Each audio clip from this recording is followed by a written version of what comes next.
Sir ये बात करते हैं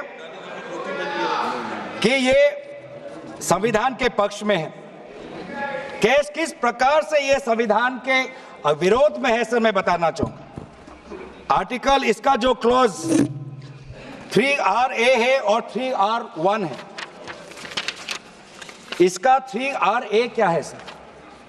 3RA ये कहता है एनी पर्सन शोइंग और demonstrating that he is practising इस्लाम।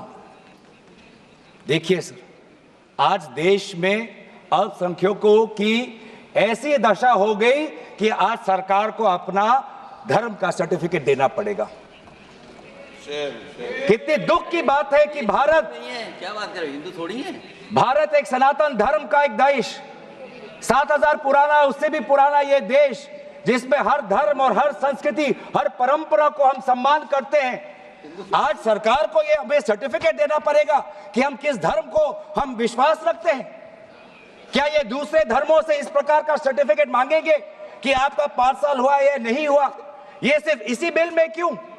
ये संविधान के विरोध में नहीं है? ये आर्टिकल 26 के विरोध में नहीं है?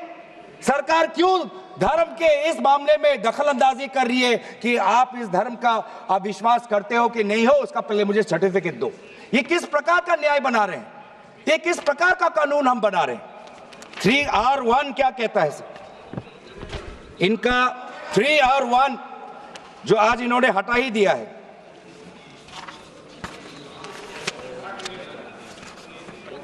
R1 कहता है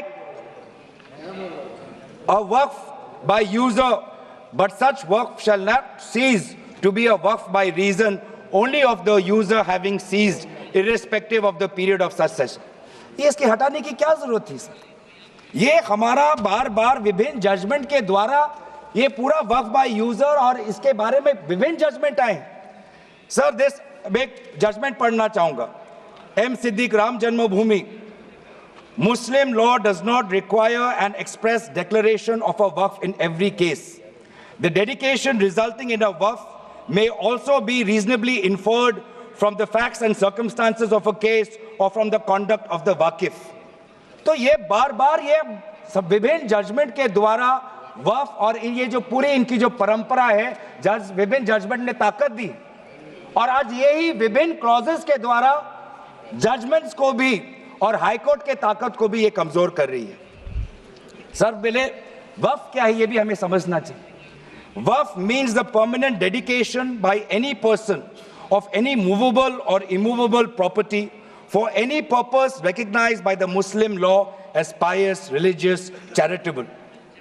सर आज ये क्या कहना चाहते हैं कि वही व्यक्ति जो प्रैक्टिसिंग इस्लाम कर रहा है 5 साल के लिए वही आ सकता है, जो इनका 3RA है, और जो सेक्शन 104 था, आज इन्होंने सेक्शन 104 हटाने के पक्ष में कहा, लेकिन सेक्शन 104 यही कहता है कि कोई भी व्यक्ति वक्फ कर सकता है।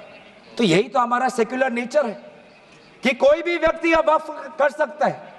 अब ये जो अधिकार है एक व्यक्ति का, आप उस अधिकार को आप क्यों छीन रहे हो? सिर्फ ऑप्टिक्स सर, इनको बाहर दिखाना है कि हम ये बहुत बड़ा काम कर रहे हैं।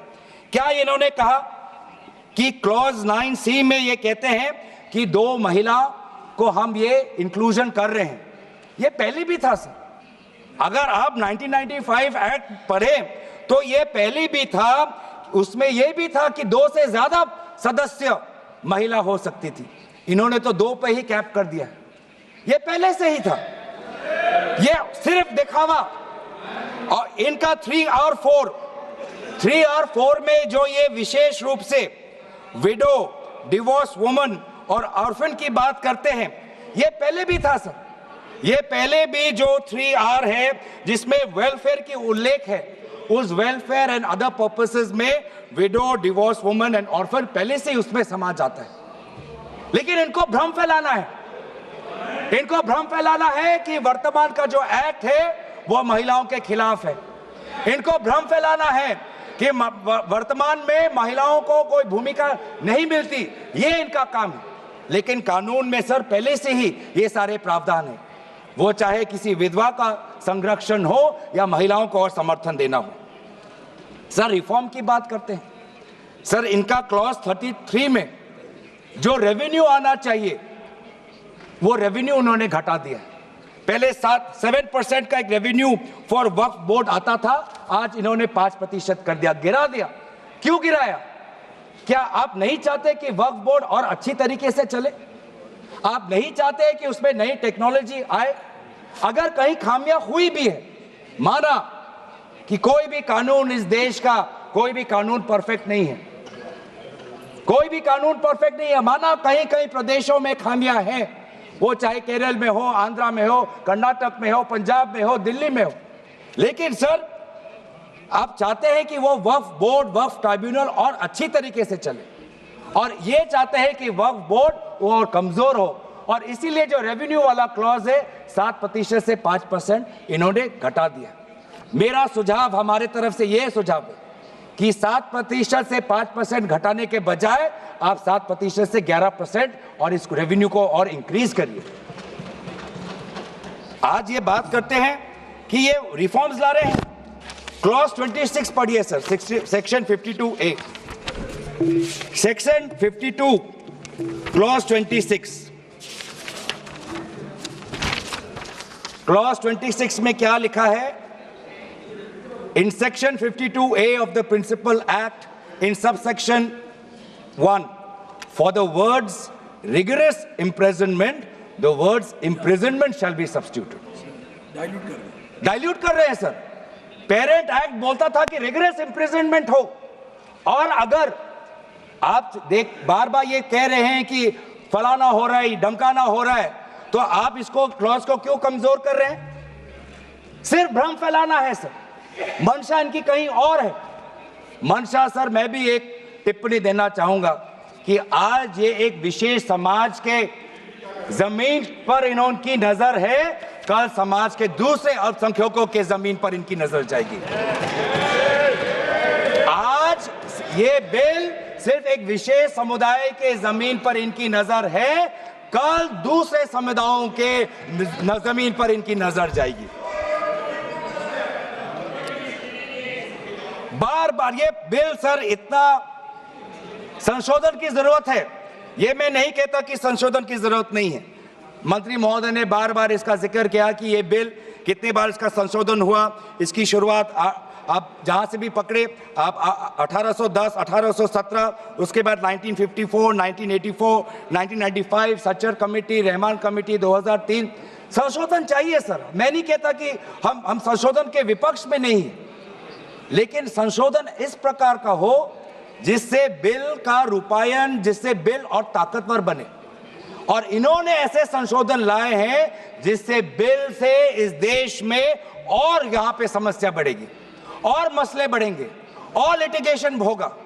सर ये इनका क्लॉज 40A पढ़िए सर। इनका clause 40A, section 107, on and from the commencement of the Waqf Amendment Act 2025, the Limitation Act 1963 shall apply to any proceedings.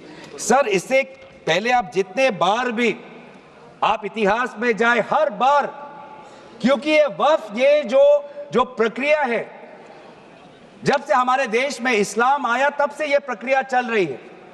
बहुत से ऐसे कब्रिस्तान हैं जहां पे कोई पेपर्स नहीं है, कागज नहीं है, लेकिन जजमेंट है, जजमेंट इनके पक्ष में है।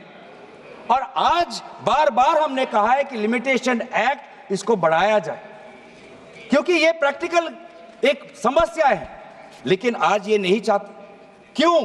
क्योंकि ये चाहते हैं कि अलग अलग देश के अलग अलग कोने में यहां केस लगे, वहां केस लगे, यहां केस लगे। तो जो भी हमारे यहां पे एक भाईचारा का एक वातावरण है, उस भाईचारे के वातावरण को ये तोड़ना चाहते हैं। ये इनकी राजनीतिक उद्देश्य है। सर ये बात करते हैं कि किस तरह से ये इन्होंने बोर्ड का डाइल्यूशन किया है। क्लॉज 44, क्लॉज 44 कहता है कि जो सेक्शन 110 है वो पूरी तरीके से हटा दिया है।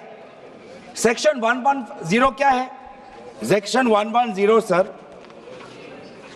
Powers to make regulations by the board, ये पूरा हटाना चाहते हैं। उसमें क्या लिखा है पेरेंट एक्ट में? द बोर्ड में with the previous sanction of the state government, मतलब राज्य सरकार की अनुमति के द्वारा बोर्ड कुछ नियम बना सकते हैं। इन्होंने पूरा वो हटाना की कोशिश कर रहे, क्लॉजेस एफ और जी ये हटाने की कोशिश कर रहे, राज्य सरकार की पावर्स या जी कम करने की कोशिश कर रहे। आप क्लॉज 43 पढ़िए, इसका सेक्शन 109 जिसमें क्लॉज 1A और क्लॉज 4 ओमिट करता है। सेक्शन 109 क्या है?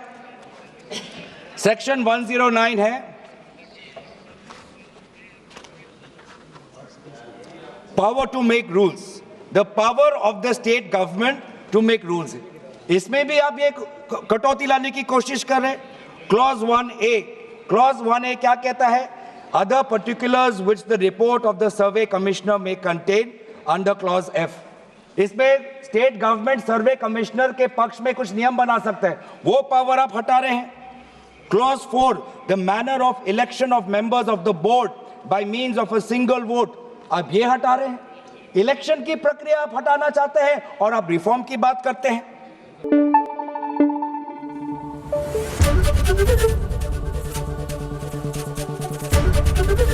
एबीपी न्यूज आपको रखे आगे।